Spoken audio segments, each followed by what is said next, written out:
Well, I've been here for quite a while, so I know a lot of people in the room. I'm in my final year of my PhD. So technically I'm Sam 1. Is this you? Yeah, this is me. This is you? Yeah. So, post-completion, December I have my completion, so hoping to submit this year. Sort of getting to conclusions now, but my research area is small live music venues and how they kind of act as social hubs for music scenes.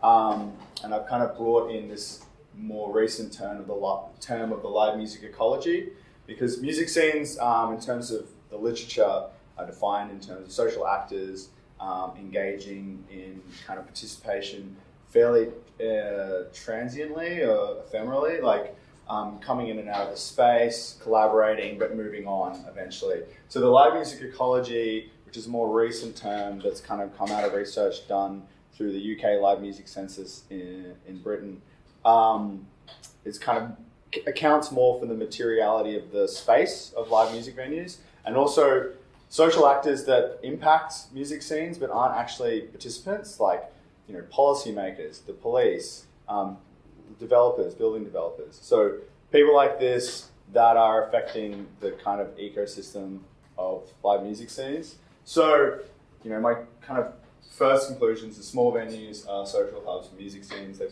places where people go to socialize, meet up with their friends, but also emerging acts play their first shows, sort of, gain a foothold in the local music industry. And then small venues, performance sort of kind of what I was saying, points 2 and 3. And it is very much about local music scenes. So my 2 case studies are the Tote and the Old Bar here in Melbourne in the inner north. So it is very place specific, so place-based local live music scenes. I've taken sort of a turn towards place and space late in my research, where space has become kind of like something I'm really grappling with.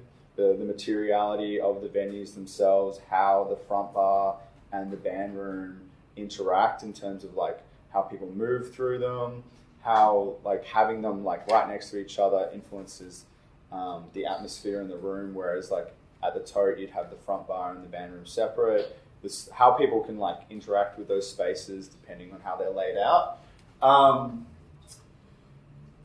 So kind of the sort of thing I'm coming to along with these conclusions is that small live music venues are spaces that are recreated anew every night within a specific horizon of possibility. So depending on like a whole myriad of things, like the booking, like what kind of bookings the booking agent makes, what they've decided to do on that night, who the staff are, who's working, who's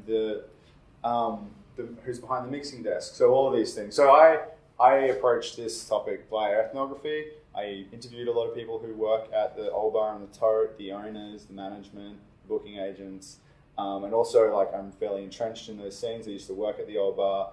I play in bands at these venues, so I kind of know these spaces quite well. And I'm coming around to this idea of like the fact that these aren't like wholly accessible spaces. There's an issue of access there that needs to be addressed, but mainly I'm interested in how the space and the place, the scene and the ecology interact to make a live music event and what that means for the local music industry.